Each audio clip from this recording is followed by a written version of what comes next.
in business, I found that you really need to know your audience. And then I also found you got to do anything in your power to get them on your side, such as this. Sultan! Sultan! Sultan! Sultan!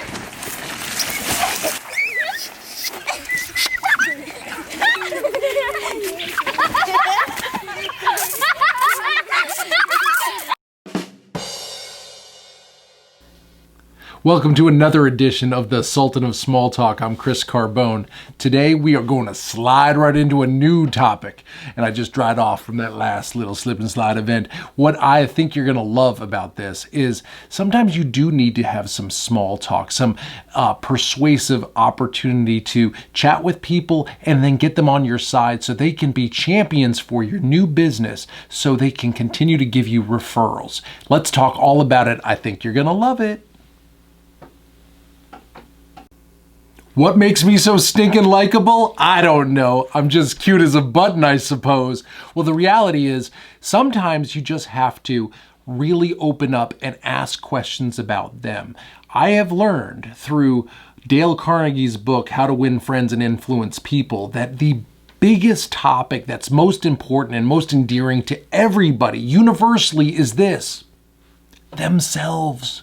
You need to know that. That's a universal truth. So if you can get them talking about them, maybe get them talking about their business, get them talking about their family. What? Family? Let's talk about that. That has been the key central topic I talk about when I know for sure that they've got kids. Why? Because I've got 4 of them. Can we talk about it? Can we deliberate about it? Can we commiserate about it? Can we just agonize about it? Totally. Let's chat about those kids and how they're driving us crazy. Sometimes I do this. I go, how many kids you got? 3. Do you like any of them? It's a valid question. Why? Because sometimes you can love all of them, but like none of them on a given day. That's just one example. But what you do is you get them talking, get them feeling comfortable, and then share a bit about you. You don't just ask questions and drill them like you're doing an interview. And then they realize that you're a human. You've got like a real personality behind this business. And then after you kind of sprinkle a lot of that and asking a lot of questions, you might bring it back to you and just talk a little bit about what you're doing and how this business might best serve them.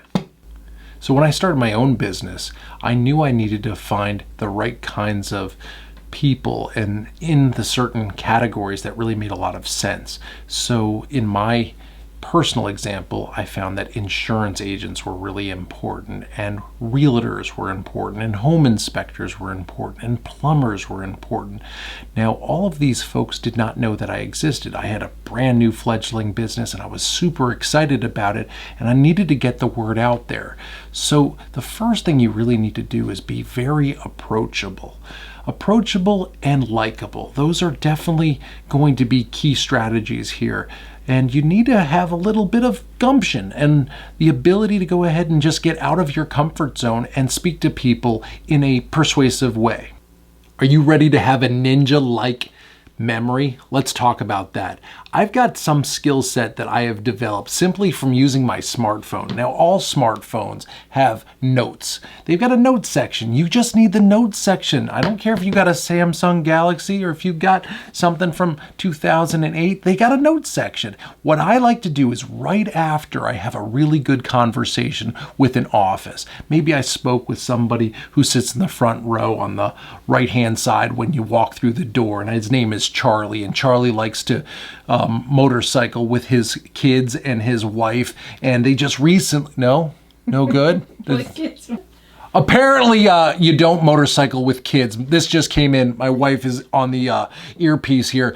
No, so maybe it's Charlie and his wife just came back from Sturgis, a motorcycle rally. And you're like, wow, that's good news. So I write down Charlie and his wife Cheryl, motorcycle enthusiast, and I write that just came back from Sturgis. Now I put that in my notes. So the next time that I go back into that office, let's say it's a month from now, I read my notes for that client. Let's say it's State Farm Insurance of Oradell. It doesn't matter. And I go, Oh, okay. As soon as I get in, the first person on the right-hand side is Charlie, and his wife is Cheryl, and he's got some kids. One's going to college, and one of them is off to military school. I don't know. And I just write those details, and then I recall those events in our next conversation, and I ask about the people in their life. They think I'm a genius. How would I know their names? How would I remember their ages? It's only because I wrote it all down in my notes and used it kind of against them later in the conversation. Apparently it's not against them, with them. My wife, she's so good. She's my editor. But you get what I'm saying.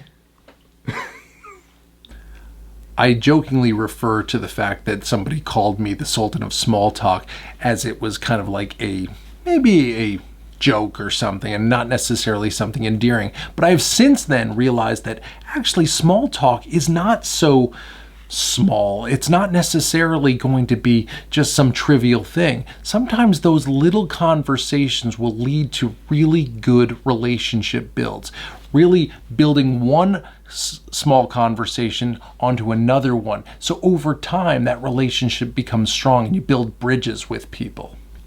I think this is all very important to understand, because when you do establish yourself and you entrench yourself with somebody like that, eventually they think only of you when they think of that service offering. They don't think of all the competitors, all the other people that have come into the office to go ahead and wave their flag and hand them some tchotchkes. They think of you because you're the human, you're the person behind the business, you're the face of the company. And when you get to that point, which won't be very long, probably 3 or 4 or 5 visits, which is less than 6 months typically, then you've got something there. And then you're going to start seeing referrals come from them if they see those types of opportunities on a regular basis. So the message is a pretty straightforward one. Get out there and talk to more people. Let them see the real you. Show your brilliant personality today and really listen. You have 2 ears, and that's for a reason. I want you to ask some good questions, some open-ended questions, not the kind that they can answer with a yes or no response, and get them talking. If you can elicit a response, you can build a bridge to a better connection. This is the Sultan of Small Talk, talking about small talk.